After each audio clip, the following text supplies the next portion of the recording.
Okay, good afternoon, everyone. Thank you so much for joining us this afternoon. I am Stacia Solomon. I am one of the graduate advisors in the Duke Career Center, and we are really pleased that you have joined us this afternoon for one of our highly sought after workshops on developing business and professional skills for graduate students and postdocs. We have three of our illustrious alums with us today that are going to share on three different topics. So we hope that you will stay with us throughout the entirety of the event. After each speaker today, you will have the opportunity to ask direct questions of them. And should you not have the opportunity to ask your question due to time constraints, then we encourage you to use your networking skills and look up these presenters because you have their contact info or their names, and they definitely all have a presence, a professional presence online. So without further ado, just a bit of housekeeping. I would like to ask for everyone to please keep yourself muted while the speakers are speaking today. And during the Q&A session, you will have an opportunity to drop your questions in the chat function, or if you're in a position and you feel comfortable to unmute yourself and ask your question, then we'll invite you to do that at that time as well. And just for your information, we are recording the session today. That is for the purpose of being able to keep this information in a place so that other students can view it should they need to, and it will be made available at a later date. So without further ado, we're going to jump right in so that we can hear from our first alum today, and that is Dr. Christian Lundblad. Dr. Lundblad is a 2000 Ph.D. graduate from Duke University, though he has switched gears and now is wearing the lighter blue. You'll see he even has on a lighter blue shirt today. But we still love you. We still love you. We believe that your blood still runs Duke Blue. He is the professor and the finance chair, associate dean, and director of research at Kenan-Flagler Business School in UNC Chapel Hill. So I will turn it over to you very briefly to introduce yourself, say anything that you'd like to say to the group before we jump right into our questions this afternoon. Yeah, so welcome everyone, and I am a Dookie, so that's let's just make that very clear right now. so I guess let me tell you a little bit about kind of where I was. So some time ago, I was first a master's student in the arts and sciences there in economics, and graduated in '96, and then later a doctoral student in 2000. So I've been in that position. It's been a while, but I thought I would sort of share with you a little bit of kind of what I've been forced to confront, as it were, as you kind of move beyond and enter into different responsibilities. So look, I mean, for all of you, that's going to be a different journey. So that can be associated with lab work or clinical work or something that's engaged from that perspective.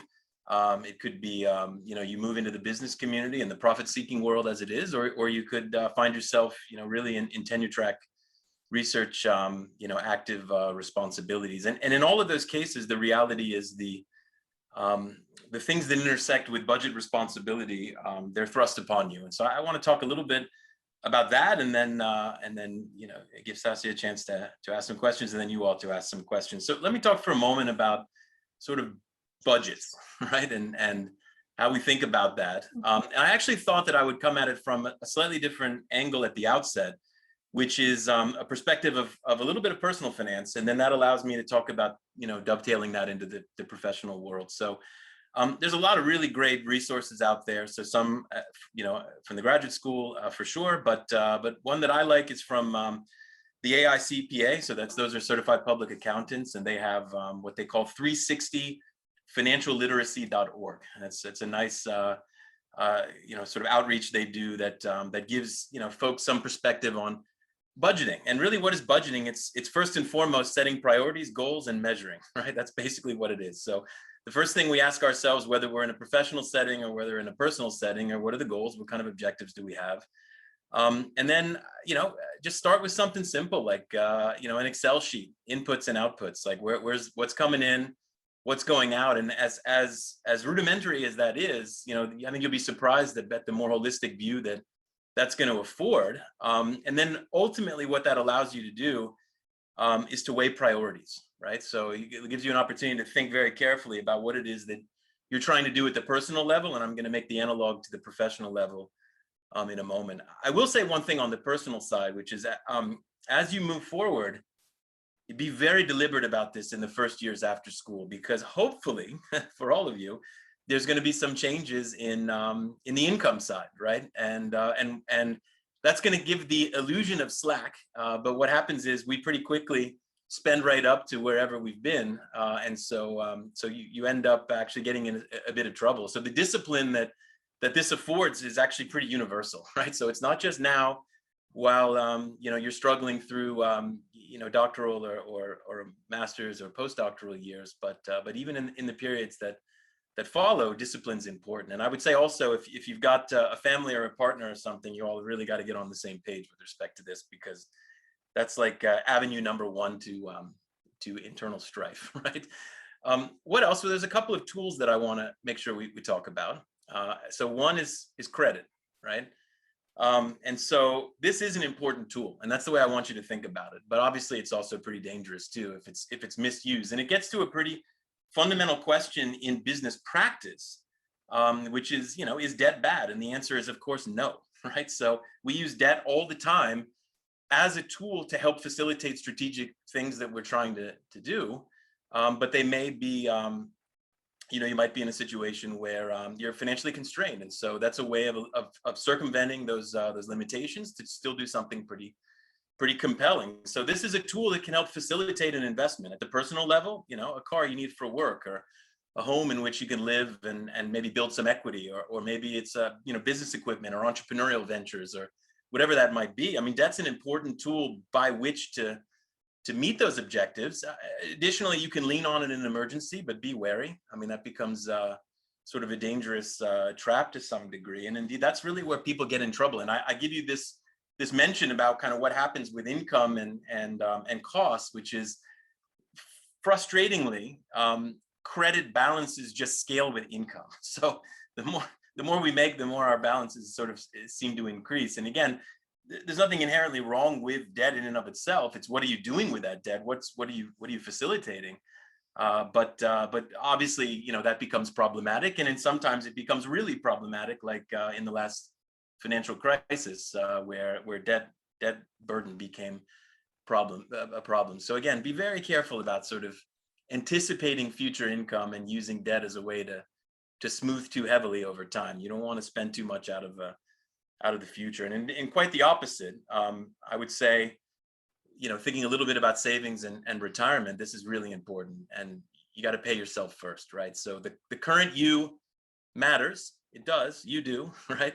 But the future you is going to thank you for some of the discipline that budgets permit, right? So that's really what it is. And the power of compounding is real. I mean, you'll hear about that in all sorts of different scenarios. But if you think about, look, I can spend $1,000 on something today. Maybe you want it, but the cost of that is not inconsequential. I mean, if you sort of compound that over, 10, 20 years and a decent investment return, you could be talking about $2,500 or something. So you're always trading off the current you against the future you, and that trade-off becomes very, very relevant in a business context as well. So these are things that I sort of want to plant a seed here, and then I'll transition to the business context in a moment, and then we can take some questions. So for example, if available to you, certainly as you move forward, tax advantage vehicles for investing for the long run are musts, right? So, I asked you earlier about, goals, maybe like what would be a goal if you were thinking about a budget, and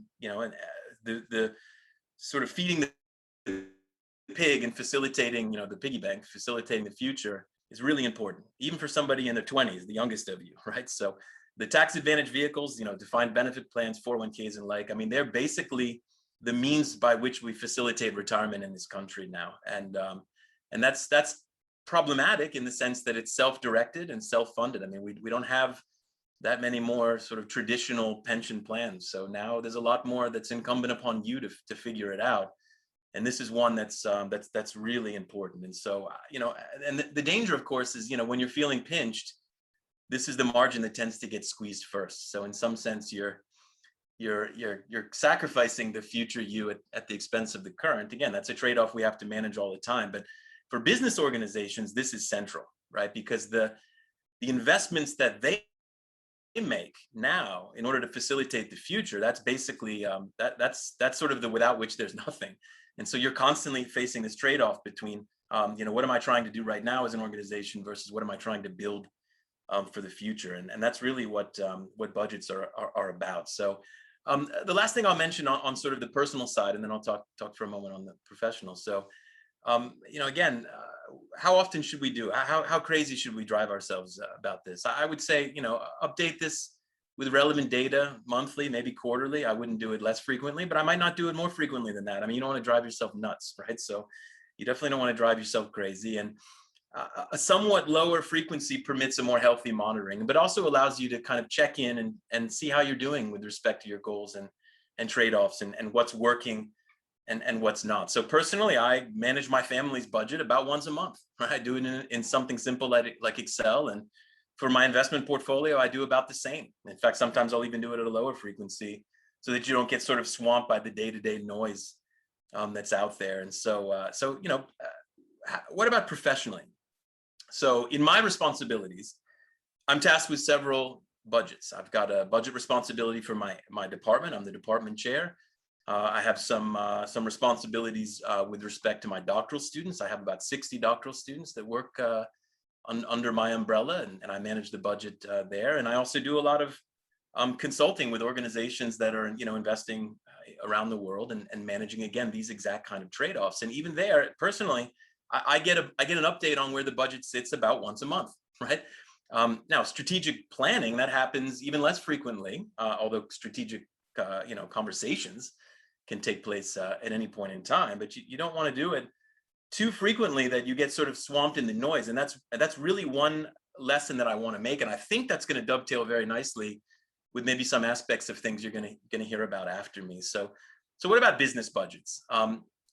I'm sorry to say, but I'm also at the same time saying, hopefully, that everyone here will actually have to face this, because that means that you're growing, right? And you're taking on more responsibility than just your research aspirations or your clinical aspirations or whatever those might be. And so, as you first sort of enter into as a team member, whether again it's in a lab situation that's based on grants or top-down allocations from the umbrella organization, whether you're working in a business context where you're facing profit desires and you're getting money that's kind of spinning off from existing business lines or maybe new capital infusions from credit or equity holders, whether you're in a government or a nonprofit or an NGO kind of context where that there may be some legislative allocation or some kind of donation, or even in the academy, right? So again, I'm in the academy, I manage budgets all the time. It's program revenues for some of my things. Those are MBA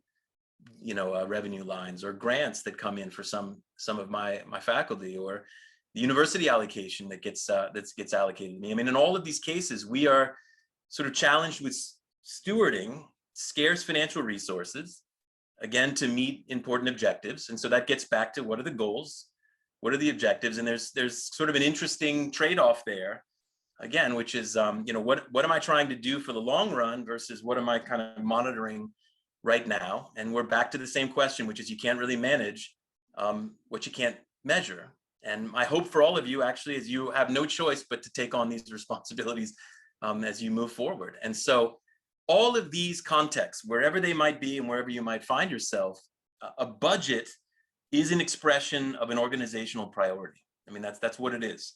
So it can be a reflection of your business strategy if it's in a corporate context, or it could be a reflection of what it is you're trying to do with with a grant or a donation or what have you. And here's the really important thing that I want to highlight before wrapping up and maybe taking some questions. So there's a tension, and it's a tension both in terms of actually the budget itself, but also in terms of your ability to attend to things as a leader, right? So the tension there is between managing the day-to-day operations and keeping an eye on the medium to long run strategic objectives. So, we've got to undergo an investment cost today. So that's going to look like a cost, but that's really to sort of build something you're trying to do in the future. But at the same time, you sort of have to pay a whole lot of other costs just to kind of sustain what it is you're doing, whether it's running a lab or a business line or what have you. So there's an analog there, I would say, to the kind of savings in a personal finance context, which is sort of the trade-off between the you and the future you. And we face, in all contexts, whether it's in a lab setting or in the academy, we're talking about pedagogy, we're talking about, whatever it is, we face trade-offs and opportunity costs. And so part of a budget is figuring out where the priorities are going to fit into that thing. And ultimately also, what are we going to say no to in a way? And I'll sort of leave you with this thought, which I hope will actually then lend you to some of the more human kind of concepts that you're going to talk about next, which is this tension between kind of the here and now, and just kind of getting through and putting out fires, really is what it feels like all the time, versus sort of keeping an eye to what it is you're trying to build as a leader, what kind of strategic objectives you're trying to navigate. I mean, this manifests very sharply in your ability to maintain attention. And here's what's even more complicated, and I think this is the touch point to some subsequent conversations, which is this, at least my experience in managing this, is that a lot of the fractions of the putting out the fire, the kind of operational day-to-day challenges, they involve people, right?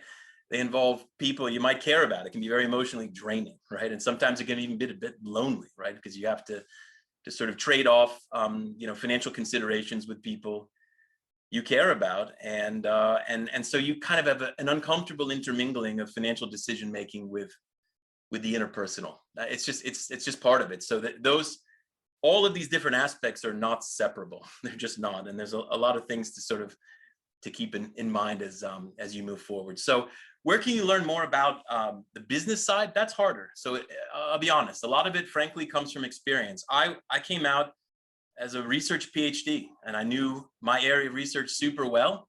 And I sort of just got thrust into, greater degrees of managerial responsibility as time went on. If you know for sure that you're going to have to complement other things, business acumen, then I would suggest taking some classes. I mean, I think that's ultimately what's going to be required. But the reality is, for most of us, you kind of grow up, and as you grow up in an organization, you start to accumulate responsibilities beyond that for which you were trained. And then, you kind of learn a lot on the fly. And so every opportunity you have to kind of dabble in that as best you can, take it. And again, as you move forward, hopefully this is in your future, because that means you're growing and taking on more responsibility in the organization. So those are my comments. I'm happy to take questions or have any other thoughts. Thank you so much. As you were speaking, I was really grateful that we're recording this today, because you definitely shared some nuggets that I'm really hopeful that even more students and postdocs that are present here today have the opportunity to glean from. So thank you so much for that. I do have a few questions for you, and then we will hopefully have some time to take some for those that are in attendance today. So you alluded to this just a bit, and I would just like for you to go a bit deeper. You mentioned about taking some classes in terms of, just getting more financially astute. What are some additional activities or resources that the students and postdocs that are on the call today can take advantage of while at Duke? Are there any things in the area that you would recommend to help them to improve their personal and professional financial management skills? Yeah, I mean, so the reality is the personal finance stuff, there's a wealth of resources out there. I mentioned one, which is, kind of the CPA organization, and there are plenty of others, and there's some on the Duke webpage as well. So if you want to give them that link, that'd be great. There's some stuff there that's a bit heavier on the personal finance side. On the professional finance side, then you really want to see what's available either at Duke through Fuqua or through the economics department, where you can kind of get a sense of how to think about budget how to think about how that interfaces with organizational priorities. And so that's just really, class time, frankly. So I don't have any way to help you avoid that. If it's something that's really sort of incumbent upon you as is going to be part of a job description. But I am going to say that I think for many of us, that's something that just kind of happens organically as you move up. I mean, when I started, my job was to teach what I knew as an assistant professor and research what I knew. And it was very natural. And then suddenly I'm blinking and it's 20 years later, and I got a whole lot of stuff that I was never trained for. You just kind of got to figure it out. So that really is about experience, and there's no replacement for experience.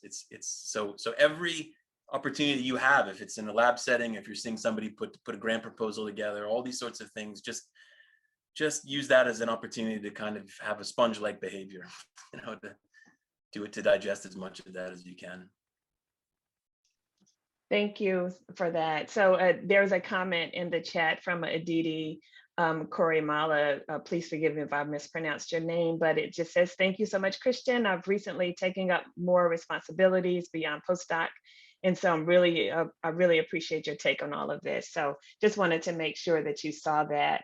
And then my next question for you is, if students are seeking positions that will require them to manage a team or a budget, how do you suggest they gain additional skills or training or show relevant experience on their CV or resume if they don't just blatantly have that experience right now?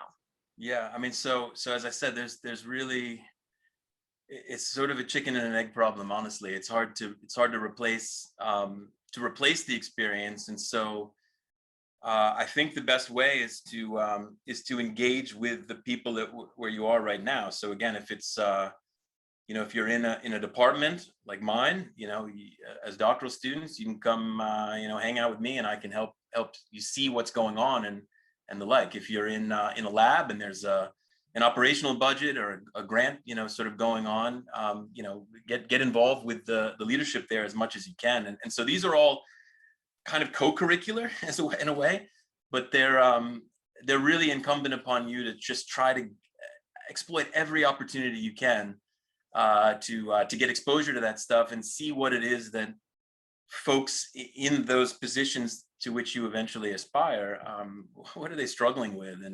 And I think, lots of folks will be very willing to have there's the mechanics of building a budget. There's the mechanics of getting that approved through the relevant authorities and such. And that just sort of comes with a bit of experience. But the other experience that I really want to emphasize here is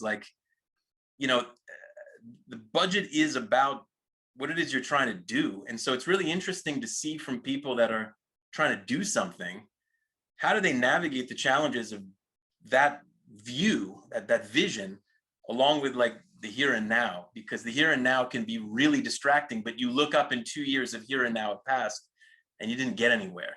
And so that's really about just every opportunity you can, sort of pushing your way through the door, shoehorning somehow in there, and trying to learn from those that are navigating that exactly right now. And so that's really the best I can do is suggest this is an opportunity, but it's a little bit different from your normal classwork or research or lab work or what have you. And so just take that opportunity as best you can. I mean, just try to shoehorn your way in there and learn. And as you begin, in an organization, those are the things that you want to grasp as much as you can, just to figure it out and screw up a little and move forward, right?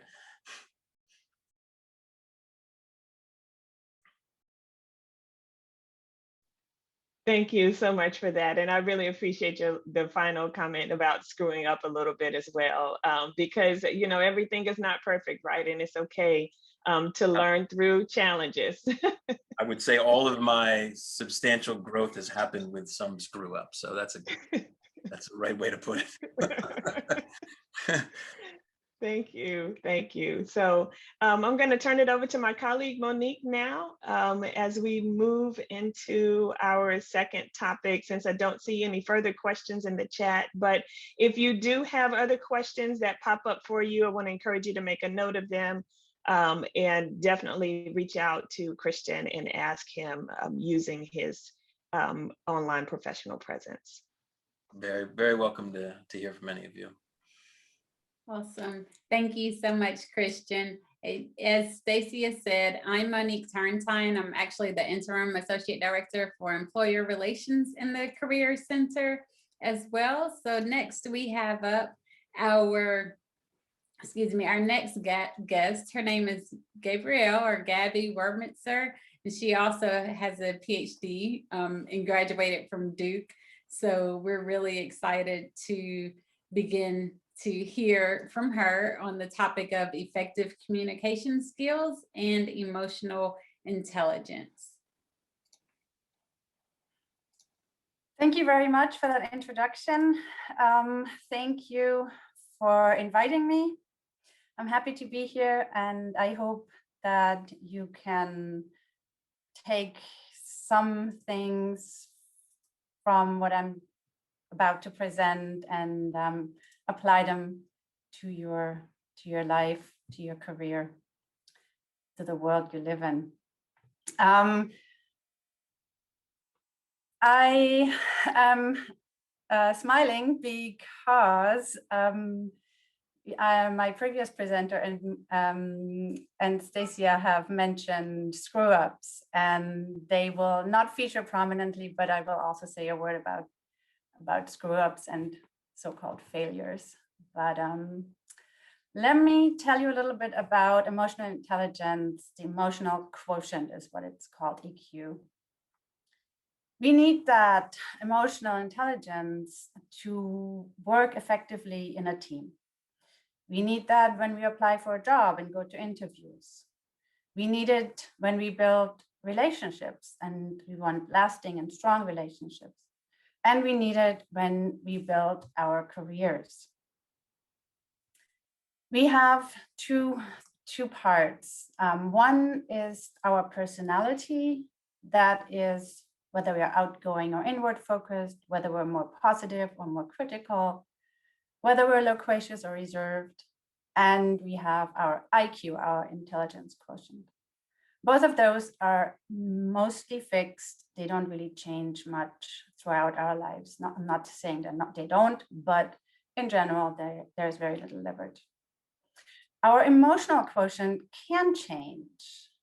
We can learn, and with practice, we can improve and really hone in on that skill and use it to our advantage. The emotional quotient is basically how we respond to a situation. It is made up of how much we're aware of our emotions, how much self-awareness do we have, how much do we face inward and look at what's going on. It's also made up of how much we express. Our emotional quotient controls social awareness, that's outward facing. How do we read the room? Do we understand others? How do we understand others? How do we develop relationships? How do we handle relationships effectively and positively? How do we understand others? How are we empathetic? And how do we feel or react? And how do we deal with our feelings? And what do we take from feeling? Why do we need to develop our EI, or emotional quotient? We want to develop that to understand and express the emotions to our benefit. We want to understand our environment so that we can draw conclusions. We want to be empathetic to others, and we want to make decisions that are beneficial to our growth. Internal emotional responses don't always serve us best. Therefore, we have to understand our emotions and how they affect others. We have a large variation in responses. One day we might react to a situation one way, another day we might react to a similar or same situation another way. if we don't manage that and try and be consistent in our response, our emotions will take the lead, and that can lead to very heated and not factual-based conversations, discussions, and ultimately disagreement that may be beyond repair. Our external responses, which is when we're excited, when we are in a situation of upheaval, oftentimes we start sweating, we start shaking, we get flushed. So those external responses also just do not serve us well, because really in a professional setting, an academic setting, we want to present ourselves as professionally and as even keel and focused and objective as we can. Now, what's happening is that our emotional reactions are extremely quick. And that is good in some cases. In an emergency, we want to be quick, right? We want to be able to fight or flight. But most situations are not emergencies. And we need to, in non-life-threatening situations, we need to learn how we can intercept before we have this emotional response. Now, we need to understand our emotional responses, and we need to develop strategies to slow them down. First, we need to learn how the process works. Second, we need to intercept that emotional process. Then we need to make changes. And from those changes, we can take control of the situation.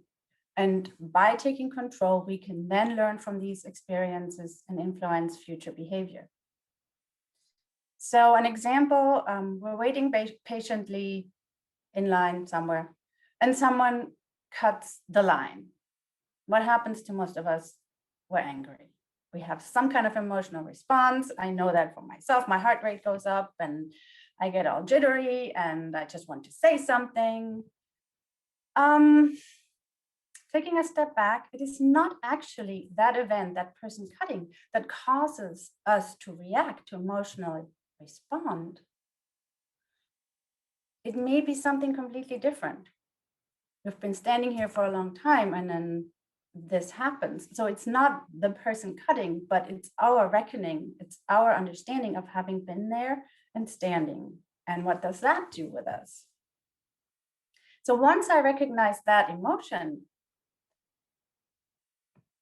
it can drive me to think about it and react.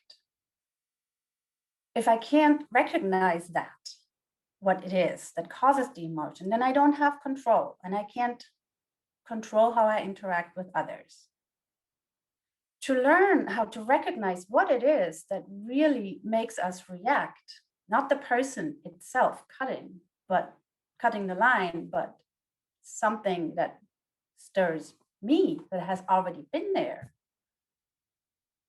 Or the judgment of that person could also be outward, could be the judgment. I'm thinking that person is, rude or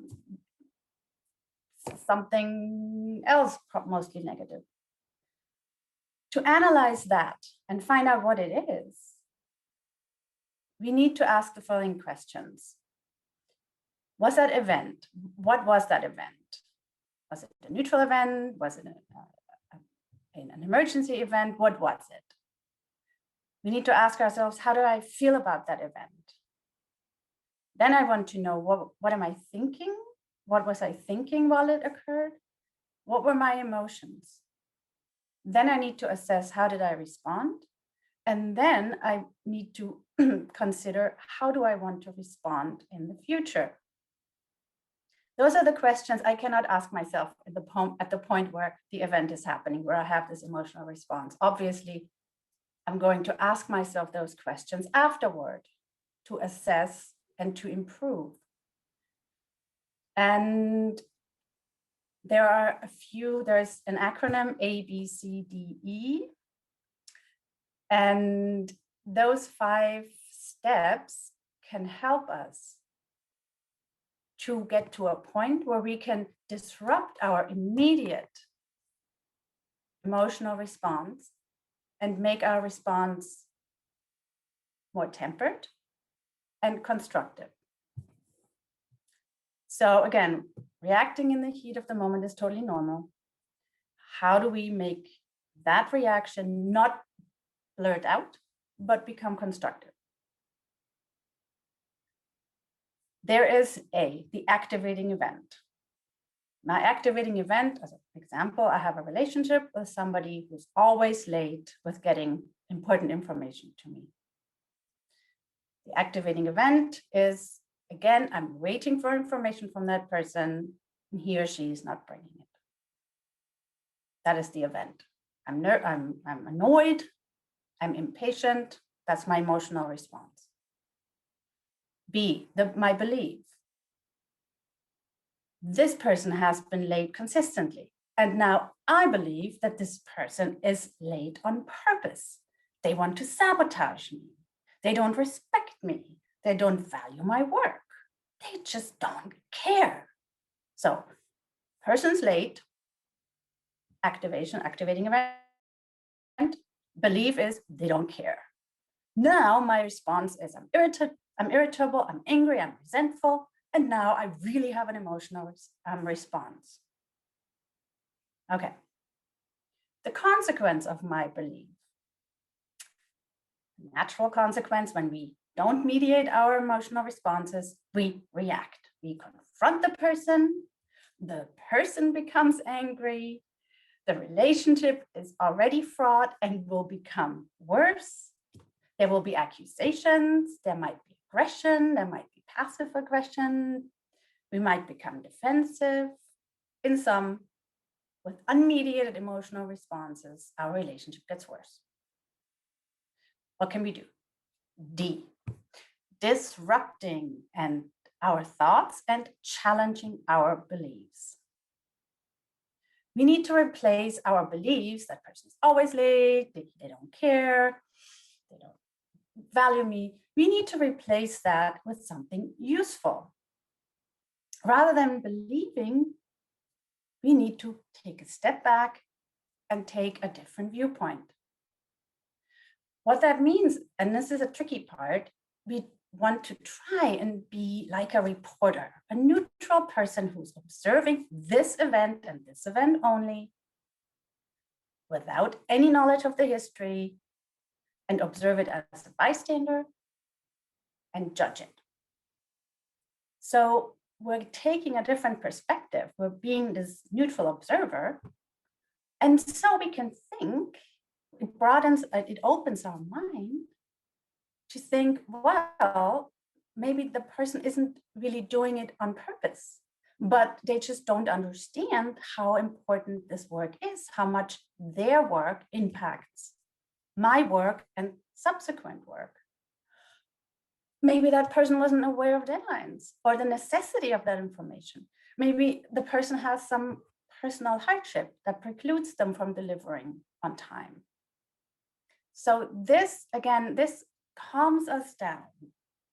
So before we blurt and explode, take the reporter view from above and say, all right, there are other things that could happen.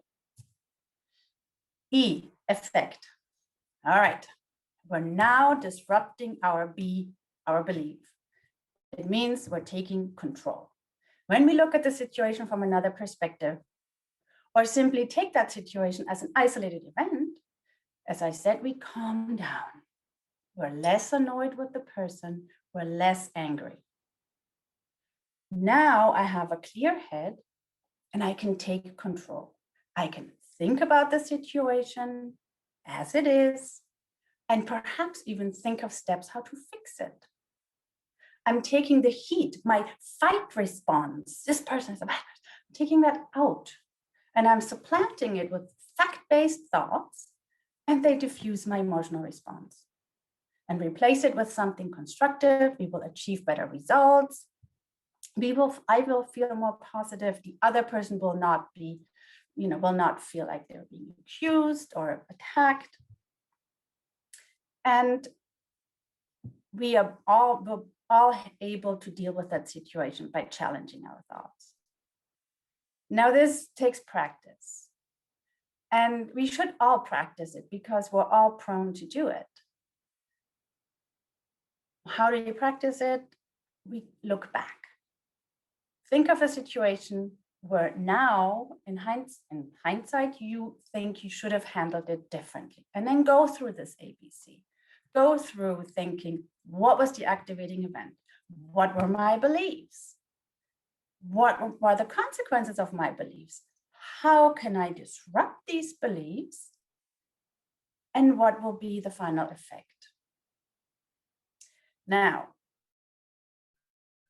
when you do this exercise, be sure to forgive yourself for the blunders in the past. There's no going back and fixing it. It's happened, it's done, right? The past event, let's look at it as an exercise in failure. It's just an exercise. We all fail. Let's just acknowledge those failures and know that we will do it differently and do our exercise. Now, when you do this for past events, do it for several, 3, 4 different ones, because that will give you an overview of how you react and what your natural thought processes are, your natural beliefs are. And you will see a trend in your responses. You'll get to know yourself better and you can proceed. Now, that's all lovely and wonderful. And yes, we can practice this. And yes, it will improve our emotional responses, will make us a more even-keeled person, will make us be calm and level-headed. That transports outward, that makes our audience or whoever it may be, our partner, could be private, could be in business, our supervisor, our professors, it calms them down too. We're taking the heat out by just saying or interrupting our belief system. All right, so, okay, that's all great. Let's stay in academia. I'm giving you an activating event, or an event, a belief, or rather an event. We have a professor or a supervisor or any other person that's higher up in the hierarchy. And that person has a reputation and is based on past events to question, research, or to work or your work just to rattle somebody and just to rattle their students or maybe even younger faculty. We personally have seen this person treat our friends unfairly and perhaps causing our friend to be held back scholastically, professionally. We have witnesses that this person might have been threatening when someone doesn't perform. It happens. It's unfortunate, but sometimes these things happen, and these are more or less facts. They're undeniable. This person has done these things. Now, we're in a situation where we give a presentation, and we know with reasonable certainty that that particular person will be in the audience. And we also are reasonably certain that that particular person will pose a question. And that question may only be tangentially related to my topic, but it will be pretty clear that it's out to incite a reaction. So to sum up, the fact is this person is unpleasant and has objectively attempted to put other people down in the past. And my question is to myself is now, what can I do to temper my reaction in case this person interjects in my presentation, asks a question? And how can my response be professional and graceful? In this case, ABCDE doesn't really work because it's hard to see the professor's or that person's previous actions as beliefs, because they are objectively unfortunate actions. And we also have an N greater of 1. So we have a group of people who can confirm that this person has indeed done these things. All right. In this case, we need to develop tactics to slow down our reaction time. We're not going to reevaluate. We're not going to evaluate our beliefs and go through the ABCs, but we want to slow down. Okay, I've heard that 1,000 times. How do I do it? Slow down and breathe quietly, don't sigh. If you slow down, you delay the reaction, the immediate emotional reaction, and you take at the same time the wind out of that provocation. And you give yourself a moment to step back and perhaps even do that report of you, look at the situation objectively, and then reassure yourself of the facts. You are at the podium. You are presenting your work. You are presenting what you know and what you have learned. You are in charge. Reclaim your reaction time. Again, pause and calm down. It's fine to reflect for up to 30 seconds. It's perfectly fine. Chances are others are just as annoyed by that person as you are, and they may even appreciate your pausing. Those 5, 10, 20, 30 seconds give your body, your physical response time to recover from this highly emotional state and let you remember how to best respond. Now, having these response tactics at the ready is also very important. Now, what are our options to respond? We inquire. We're turning the tables and we're asking, can you elaborate your question? Or what exactly is it you want to know? We postpone. We offer a resolution of that question at a later date. I can't answer this right now, but I'm happy to discuss it with you in the next few days. Or disarm. Tell them that they're right. You have put your finger on the very problem. You are right. I haven't thought about this yet. They're perfectly fine answers, and they are not emotional. They do not cause upheaval. You're just putting a damper on a situation that could explode, but we don't want that because we want to always be graceful and professional. All right, this is over. Paper has been delivered. Everybody's happy. That person has been placated. Great. How do we go forward? Now, depending on how important that particular person is in your career, you will either need to do nothing or develop skills to deal with him or her. If your success in the department, in your job, in your lab does not depend on that person, all right, fine, it's done. You're in a wonderful, fortunate position and you can forget about it. If that person, on the other hand, can have an impact on your performance and your success in your program, you need to have strategies to deal with them going forward.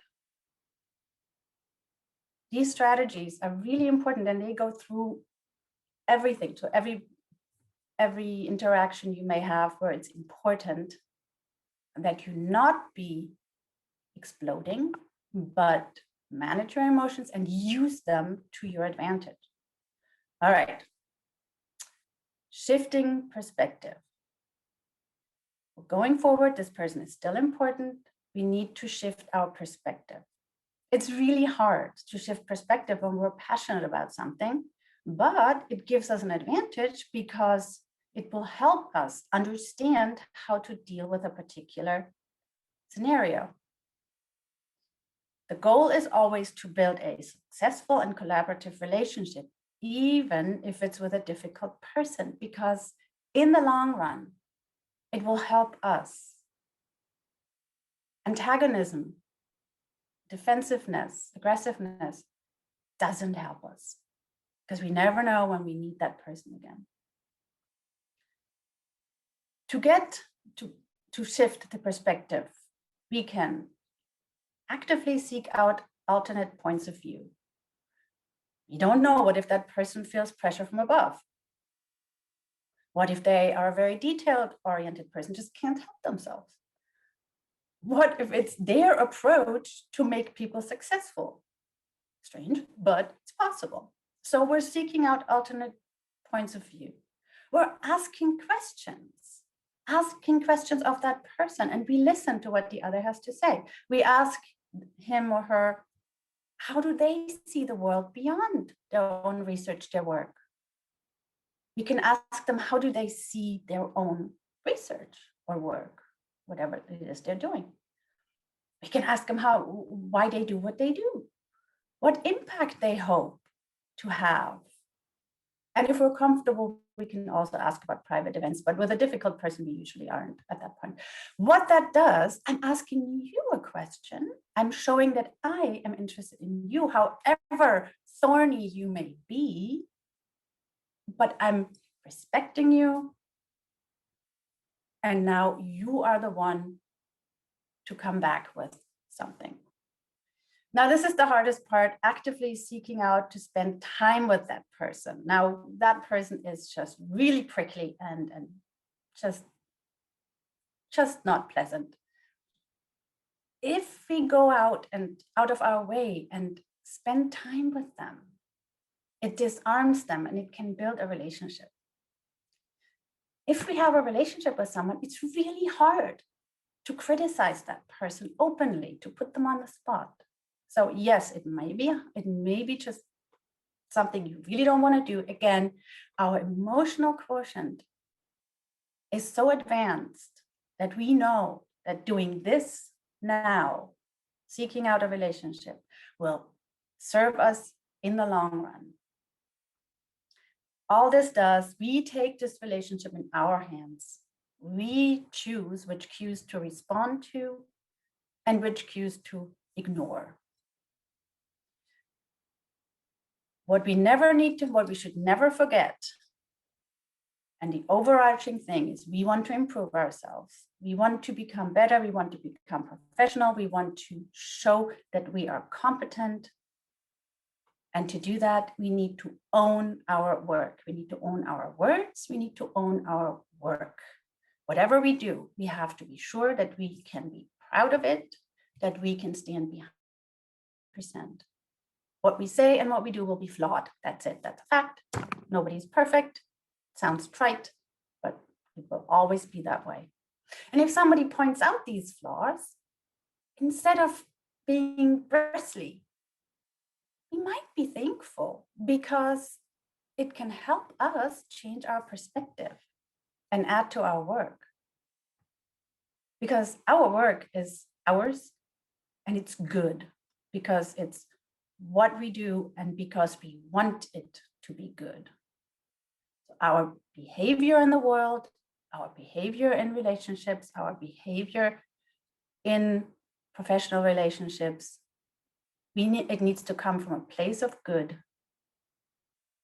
And we need to be proud of ourselves. And now we come back to the beginning. We will all fail. But next time, we will know why we failed because we have evaluated, and we will be able to do better and to improve ourselves and hopefully also have a tiny little effect on others around us, and do all this with very little emotional upheaval. Thank you.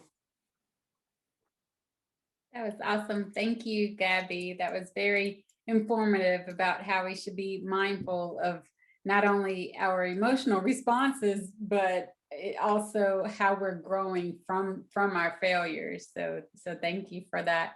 As people are thinking of questions, well, actually, there's one question now in the chat, so I'll go ahead and say that one.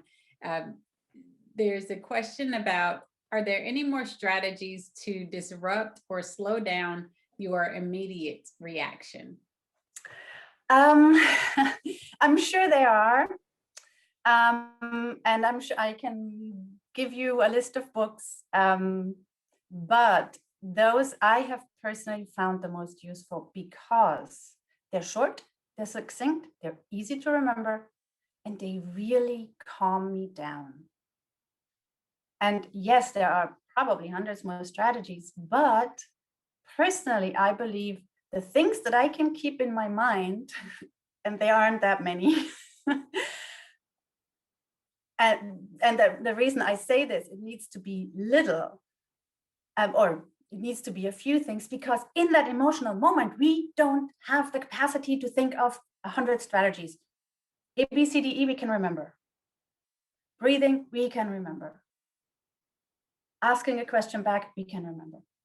But having a lot in our arsenal is just, it's great, yes. And we can use all these things to evaluate what has happened. But in the moment, 5 letters will get me through and keep me professional, competent, non-confrontational.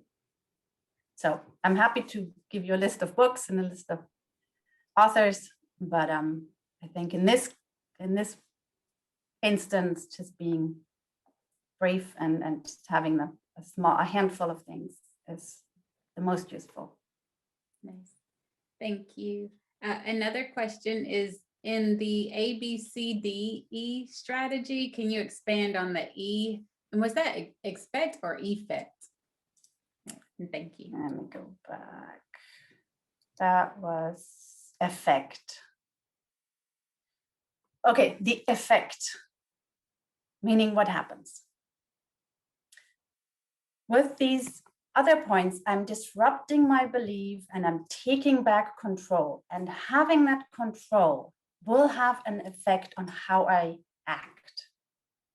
The effect of going through ABCD is I'm clearing my head, I'm resetting, I'm taking control, and I can think clearly as much as possible, again, depending on the explosivity of the situation. But that is the effect of thinking through these strategies has on me, because I know I'm in control of myself and the situation. And that presence and that quiet will transport to the other person. And we will achieve better results and we will go forward constructively. So we're shifting from this antagonistic, you did this wrong, and you always, these words, always and never and ever, those, we don't want those, right? We don't want them in our private relationships. We don't want to go forward and thinking of a person who's always this, always that, or never this. So taking that out, and by looking at the situation and focusing on that particular situation, being calm, thinking through it, taking a different perspective, I can be calm and rational as much as possible, and the other person will be too. So that's what the E goes. It's aimed at the effect that ABCD have in that development. Does that help? Does that make it clear? She said it does. So thank you so much. And then just one more question is, how would a student showcase their communication skills and EQ and their interests around that during an interview? Like, what would be some tips? So a lot of times they're different types of interviews. Sometimes they're case interviews, so they're having them think on the spot. And then other times they are most times they are behavioral interviews. So they are also checking for that. So what are some ways that they can showcase that? That's actually a very good question, and that's a point that I haven't discussed. But and there's so several things. First, for an interview, we need to be prepared. We need to know everything about that company. We need to know who's on top. We need to know who's on the bottom. We need to know what they produce, why they produce it, how much they. We need to know everything, right? So that's the groundwork, that's the footwork. We have all this, we go in there. We go in there with the assumption that these are all just people, neutral people. We don't go in assuming that they will be antagonistic, that they will be out to get us. No, we just go in with our knowledge and knowing that what we know is good. The other thing, so that goes back to how I concluded my talk, with just being proud of what we do, being proud of what we know, and coming in with that self-confidence, right? The other thing is the social intelligence. It's not really intelligence, but basically what it means, reading the room. That is something that we can also learn. Going in and seeing a panel of people who are all gonna just pepper me with questions, ask me things, and want to find out as much as they can. Can I see? Can I read the atmosphere? Can I feel? So, and some people are more adept than others at doing that. Some people are just very intuitive and they feel whether this is welcoming or not. And other people need to work on that. And there are also strategies to do that and to increase that self-knowledge and that recognition of what the atmosphere is like. So again, I didn't expand on this, but I'm happy to give you some ideas and literature to look at that. But it's an ability that we can practice. It's something that we can improve, and it's really also important to and in any situation really, but for interviews again, because it's usually high stakes in interviews, and so I understand that this is really more important. But again, it goes through, because we want to be our best, and we want to believe that we are our best. And to be our best, we need to know us, and we need to reflect upon us, and we need to reflect upon our failures. Go through them just like it's a research project. Collect the data, improve upon the data, and just go into the world and be great. Awesome. Thank you again. There aren't any other questions at this time, but we'll continue to support students and provide resources to them as well. So feel free, if you want to email books to me, we can add that to our resource list for students. Thank you again. I'll go ahead and hand it over to my colleague Stacia as she introduces our next speaker. Yes, thank you again, Gabby. Fabulous information and great questions from everyone. So I could even glean some nuggets from what you were sharing. So I really, really appreciate that information in the ABCDE process as well. I know I'll be using that in situations, maybe with my children, but hey, it's useful anyway. Absolutely. I think it works marvelously with children, because as I understand, I am not familiar with that myself, but as I understand from my colleagues, situations are quite explosive at the moment with the homeschooling and the home working. And so I think that is probably perfectly applicable, as long as your child is willing to work with you. They might just throw themselves on the ground and Right. But tell me how it goes. Okay, I will. Thank you. Thank you. All right, so now we're going to move into our third and final topic for this afternoon, and we have our alum, Dr. Anna Uehara, who is a biologist with the CDC right now. So just want to pause and say thanks to Anna for joining us today. We know that the CDC and everyone involved in it has been on the front line just with this global pandemic. So we really appreciate your time today to come and speak to us about organizational behavior and personnel management. So Anna, I will turn it over to you now. Thank you for your kind words and introduction, Stacia. So as Stacia mentioned, I'm currently working as a biologist at CDC, but have come from a much more science background. It's a little bit slightly different from the previous two speakers. And I have left the academic field after my graduate school. So perhaps a slightly different perspective.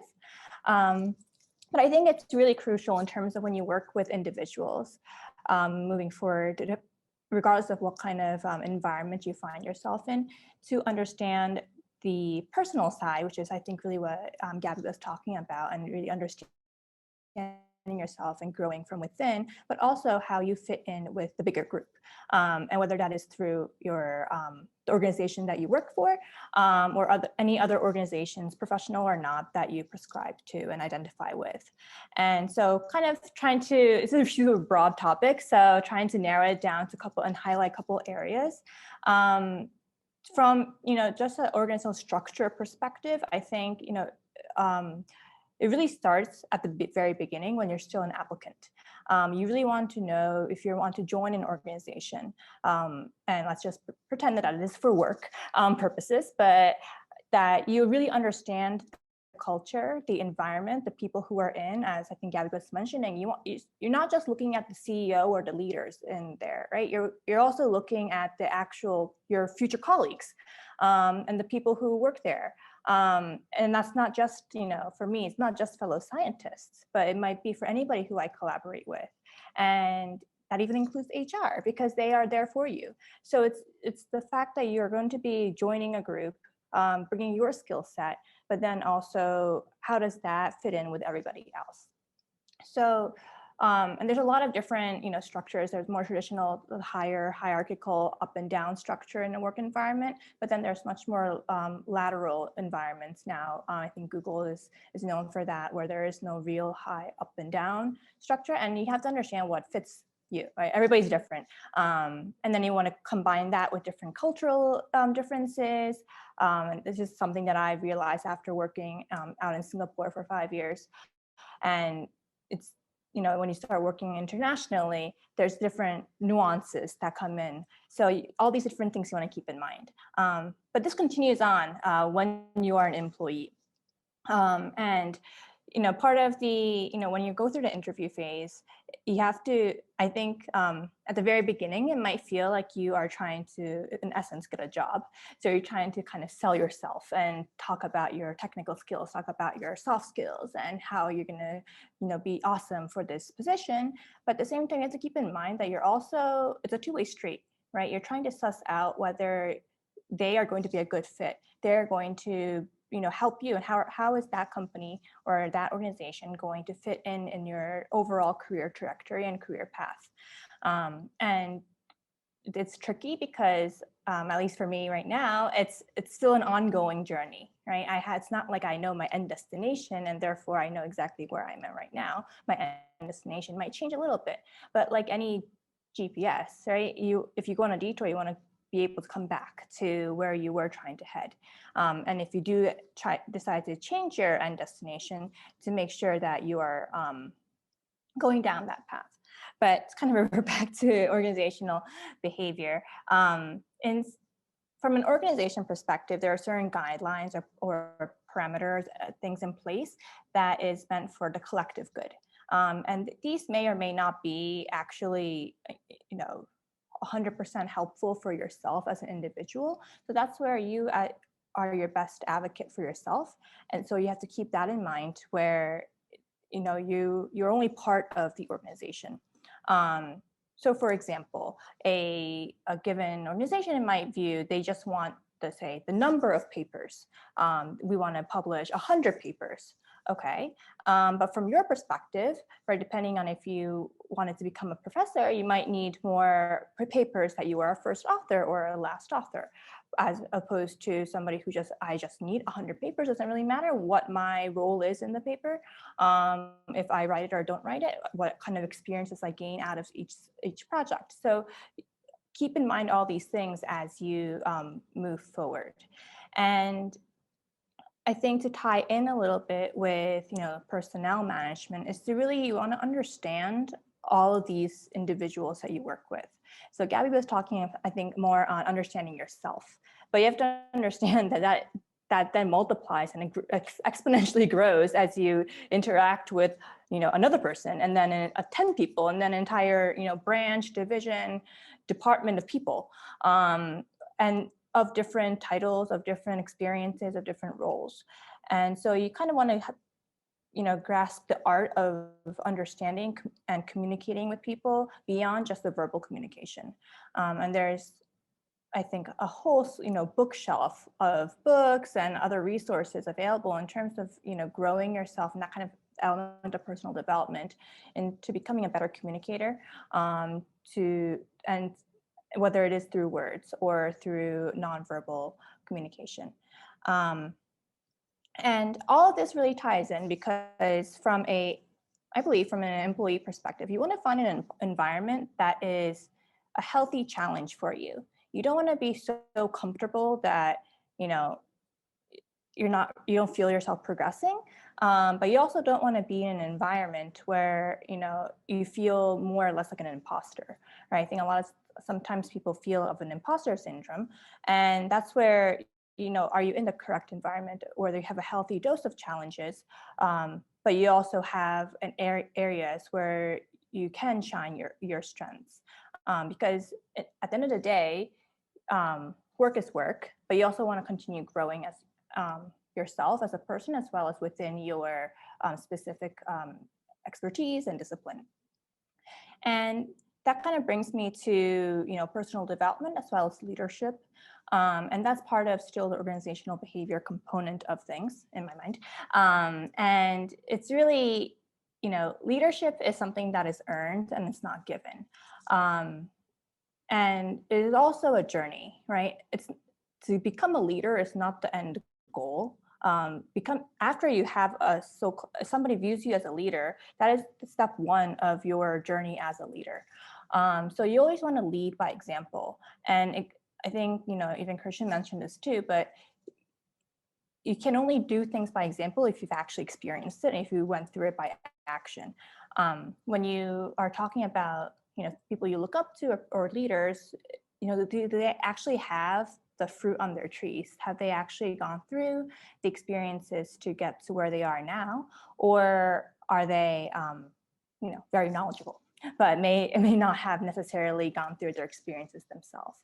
And that's what, I also want to keep in mind the difference between, say, a manager versus a leader.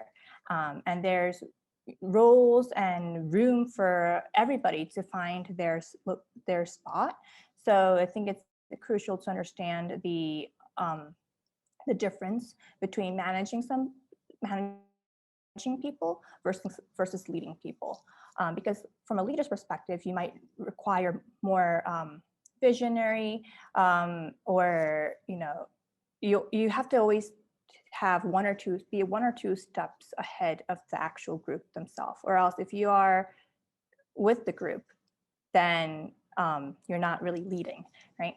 And yeah, the other part that I would highlight is I personally found that it's very helpful to find mentors or role models, and these people, within even people who I look up to as mentors or role models are not necessarily in the science field, although that is a discipline that I have trained in. And that's where, when you start looking around and identifying people who you look up to for a variety of different reasons, but see if you can make those connections. Because like I said before, it's different when one has experienced, and one is speaking from a position of experience versus a position of knowledge. And you want to be able to, when you have the experience, then you are able to better provide guidance and insight into the different, situations that you might find yourself in. I know that the past two speakers spoke a lot about, experiences and learning from them and even failures. And so rough experiences, right? Those that don't lead you with the level of success that you had envisioned initially are not, they are only wasteful if you did nothing about it and you didn't learn anything from it. So long as you're able to learn from it and reflect and grow, then that's actually an extremely valuable experience that nobody else can ever give you. So that, some dark times that you might face along the journey, those are actually crucial. And that's going to actually shape you to and be part of your soft skills, be part of who you become, so that that's part of your story as you move forward. I have a lot of different thought areas here, but I don't know Stacey, if there's topics or questions that you had in mind, let me know. Yeah, actually, we do have a couple questions that we could take or right now that we could jump to if you'd like to. Mm-hmm. I definitely appreciate, and I was actually taking notes on some of the things that you said. I especially like your point on leadership being earned. And I really like your perspective on that as well. So, but we can jump right into the question. So just to start off with anyone who is just wondering about how to gain skills in professional management, what would you say are some transferable skills, especially as it relates to leading people in teams that students and postdocs may find themselves engaged in now, but they may not be considering it, considering their role as a leadership position, but you may help them to reframe those things. Sure. And I think this is really important to note, especially when you're in your job application phase, right? And I think when we spend so much time, especially as grad students, I would assume postdocs as well in the science field, in the lab, where you might feel like you're working by yourself, or that your project at hand is just all consuming kind of mind frame. And then when you do present, you only present the findings, the results. And that's where, in all of that, you do actually go through the entire process of project management. You go through the entire process of, if you had collaborators who were working on your project, or anybody else who was working on your project, then how did you interact with them? Did you delegate any tasks? Were you able to communicate cross disciplines or cross specialties? Was it cross culture as well, if you're working in an international spectrum? So I think the important part is to step away from the actual science or the actual results, which is important on its own, and that is for the scientific audience if your discipline is science, or whatever your discipline is. But when you're trying to talk to a prospective employer, or is to be able to look at what you have done and to see what are the soft skills that are, what's called as transferable skills, because it's not just producing, finding a new detail about a particular pathogen, or finding out about a drug, or etc. That's the scientific component of it. If from a science-heavy science perspective, but it's more, what did you actually learn beyond the science, or what skills have you gained beyond the science? Awesome perspective to really help the students and those that are still in those types of roles to reconsider or step back and think about their work in a different way. So kind of along those lines, what are some management podcasts or articles or resources that you ascribe to and would recommend for others to use or consume in terms of building themselves in the area of personnel management? Mm-hmm.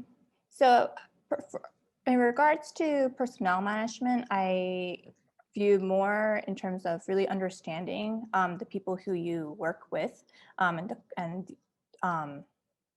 because the point of having personnel management is because you have a variety of diverse individuals, but you want to ideally work towards one common goal. And how do you deal with that? How do you work when you have different opinions, different disciplines, different opinions? And so you want to really understand kind of people in general, and never mind the actual topic or scope of the organization's goal. And for that, one of the things that pops into my mind is effective communication. So what you say is not necessarily what is heard from the other side. So you want to make sure that you are actually speaking in a way that somebody is going to hear you, and that they're actually interpreting what you say and what they heard in the way that you you intended them to hear. And so there's, I think, a whole array of literature out there that touches on this. But when you're combining communication as well as working with different individuals. One of the books that I really like is called Personality Plus, and that's really going beyond the typical, are you a extrovert or introvert type of. It goes beyond just those kind of personalities to understand that we're all kind of a kaleidoscope of different sections of a personality, of different personalities. And some parts shine a little bit different, it's a kaleidoscope, right? So you twist a little and turn a little bit in different circumstances.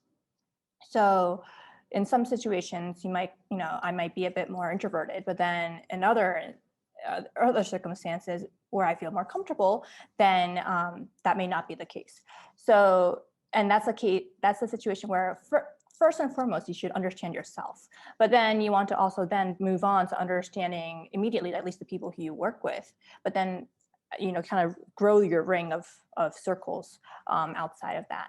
So that's definitely a book I would recommend. In terms of, when you go into leadership in area, there's a lot of literature. And I think some of these individuals have also come up with podcasts and et cetera. But just to rattle off some authors would be, John Maxwell and Andy Stanley, have, quite a number of literature out there in terms of basic leadership. And who people actually look up to. I know that there's other leading individuals, especially from a technology standpoint. So this is kind of where find your gurus within your scope. But I know there's a podcast called Modern CTO, if you're interested in like the science and technology side, where they really talk about, what people need to be aware of, because whatever your, specialty and subject matter is, you want to be, if you want to be a subject matter expert, you have to be a subject matter expert. You have to know what's going on in the field, right? You can't just, I graduated in 2019, so my SME level ends at 2019. No, you have to continue. So that's where, to be up to date on what's going on around is great. I know the Harvard Business School also has some podcasts where they bring in, really high profile individuals if you want to learn more about or listen more into leading organizations and how to work with the diverse population. Thank you. Thank you so much for that. There is one question in the chat that I do want to get to, and it is, for personnel management, how often should you as a leader organize team building activities that may help each individual in the team? And basically, this person is basically trying to understand how much time should you invest on personnel management and not project related work? I think this really depends on each organization and how much, some organizations spend a lot more time and resources on building up that community, right? While others are kind of, you're on your own situation. So it really depends. And I think, once you are in that leadership position to identify what you want to do. So I don't know if there's that simple answer for that, but I think the balance that you want to aim for is to be able to know that the people you work with are not just fellow employees, right? They're not just another all these scientists that I work with, but they're actually individuals. And did you spend enough time with them?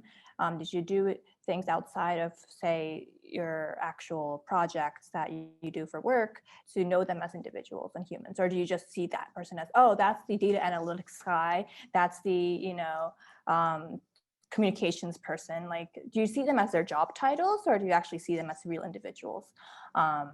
So that's where, I don't think there is a magical answer to that, but do what is necessary without, compromising the work itself.